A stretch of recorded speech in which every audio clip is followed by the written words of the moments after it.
Hello everyone, today's video, how to check your HVAC capacitor. How do you know it's bad? This is how you check it. First things first,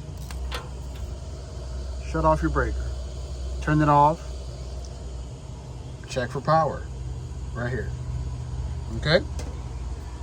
Get your meter and put it on microfarad, which is right there, MFD. All right, check your rating right here, 45. And look at this, you get a plus or minus 6%. So if you're reading 45 and you get a 39, you know your capacitor is borderline. That's what give or take 6%. Okay, now let's check it out. I'm doing this with one hand, so bear with me. So here we're on 0. We're going to check the cap.